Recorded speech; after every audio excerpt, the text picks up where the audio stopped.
Shalom, saudara-saudari yang terkasih di dalam Tuhan kita Yesus Kristus. Semoga kita semua dalam keadaan sehat dan selalu dalam perlindungan Tuhan.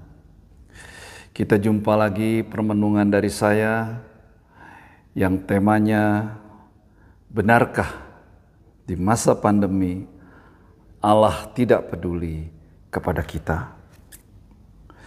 Sahabat-sahabatku yang terkasih, pada awal tahun 2020, beberapa negara termasuk Indonesia dilanda pandemi COVID yang sangat mematikan. Ketika itu vaksin yang biasanya digunakan untuk mencegah penyebarannya, yang sangat masif, belum juga tersedia. Virus yang sangat menular ini telah mengganggu seluruh sendi ekonomi di seluruh dunia.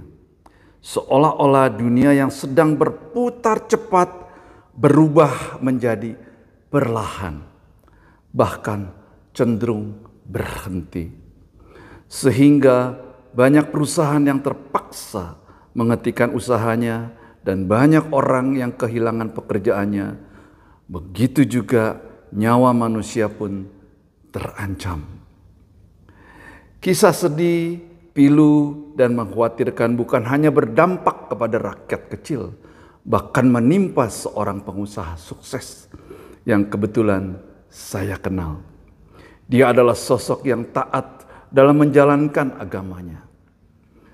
Ternyata pandemi ini bisa menularkan kepada siapa saja dan tidak memandang kedudukan, apakah dia kaya, miskin, pejabat, dan rohaniawan sekalipun bisa juga menjadi terinfeksi jika tidak melakukan protokol kesehatan yang ketat. Saudara, pandemi membuat pengusaha ini sangat terpukul dan kecewa atas musibah yang menimpa dirinya. Suatu ketika di saat dia berenung, dari dalam hatinya dia bertanya kepada Tuhan, "Tuhan, di manakah Engkau? Kok aku yang selama ini taat dan setia kepadamu, musibah ini bisa juga menimpa usahaku?" Waktu terus berjalan dan yang ada di pikirannya hanya ketakutan akan penularan dan kebangkrutan perusahaannya yang telah dia bangun dengan susah payah sejak 30 tahun yang silam. 1 tahun lebih dia bergumul dengan stres berat, sehingga berdampak pada bagian tubuhnya mengalami sakit yang tidak jelas dan tak kunjung sembuh. Dalam masa-masa sulit itu dia senantiasa berdoa dengan memohon agar diberikan kekuatan dan pengharapan. Bahkan dia meyakini bahwa janji Tuhan adalah pasti terjadi. Namun doa tinggal doa. Janji Tuhan sepertinya tidak pernah terwujud. Bahkan keputusasaannya sudah mengganggu jiwanya. Suatu malam dia berdoa. Tiba-tiba dia merasakan Tuhan seperti berbicara kepadanya. Dan kalimat yang dia rasakan adalah, dia diminta tenang, tidak panik, dan terus berdoa serta fokus kepada Allah, bukan kepada masalah. Dan biarkanlah Allah yang bertindak. Saudara-saudari yang dikasihi Allah, kisah perjumpaan dengan Tuhan lewat iman adalah sebuah anugerah yang tidak bisa diukur oleh apapun juga. Dan jika kita renungi, kalimat itu mirip dengan kitab Keluaran bab 14 ayat 14 yang bunyinya sebagai berikut. Tuhan akan berperang untuk kamu dan kamu akan diam saja. Sahabat-sahabatku, kalau kita renungi ayat ini, ada 2 pesan yang sangat menguatkan kita. Yang pertama, Tuhan akan berperang untuk kamu. Saudara, jika kita terus taat dan setia memohon berserah kepadanya, maka segala ancaman, serangan, penyakit, janganlah pernah gentar, karena Tuhan yang akan maju berperang untuk kita. Kedua, dan kamu akan diam saja. Kita diminta jangan panik dan diperintahkan agar tetap tenang dan fokus kepada Allah dan bukan pada kasus. Karena semua persoalan dunia akan mendatangkan kekhawatiran dan ketakutan. Namun ketika kita fokus pada Allah lewat firman-Nya, maka bukan hanya kedamaian yang akan kita raih, melainkan niscaya kita akan dimenangkan oleh darah Yesus yang pernah tercurah di Golgota.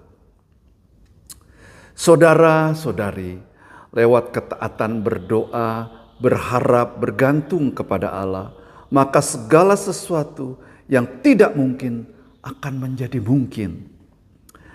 Dengan percaya dan berserah hanya pada Allah, akhirnya pengusaha ini berhasil mengalami ketenangan dan damai serta tegar menghadapi pandemi yang masih belum usai. Usahanya pun tetap survive. Bahkan Tuhan memampukan dia untuk tidak melakukan PHK terhadap karyawan-karyawannya.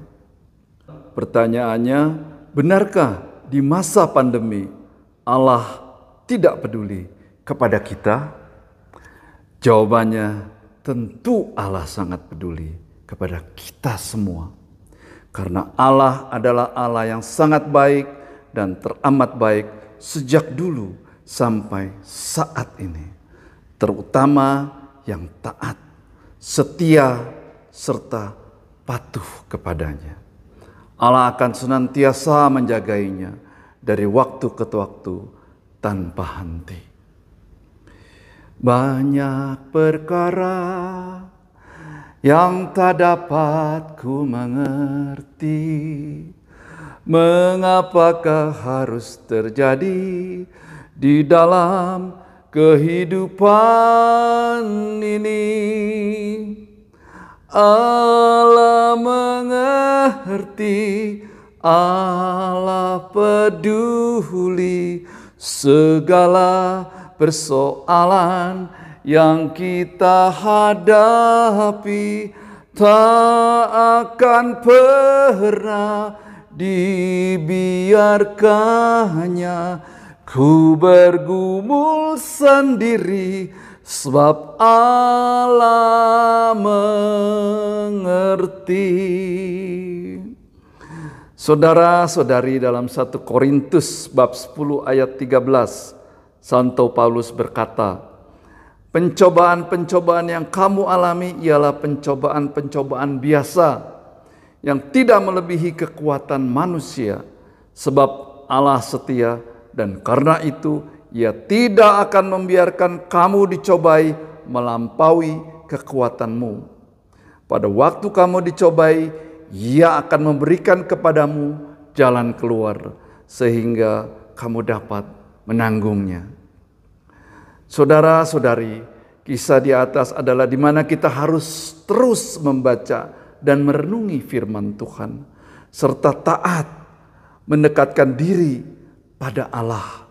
Meskipun dalam situasi senang dan susah sekalipun, maka niscaya Tuhan akan berikan jalan keluar yang terbaik. Karena Dia adalah Allah yang sangat baik dan teramat baik untuk kita semua. Demikianlah saudara-saudari renungan hari ini. Semoga bisa menjadi berkat buat kita semua. Tuhan memberkati kita semua. Amin.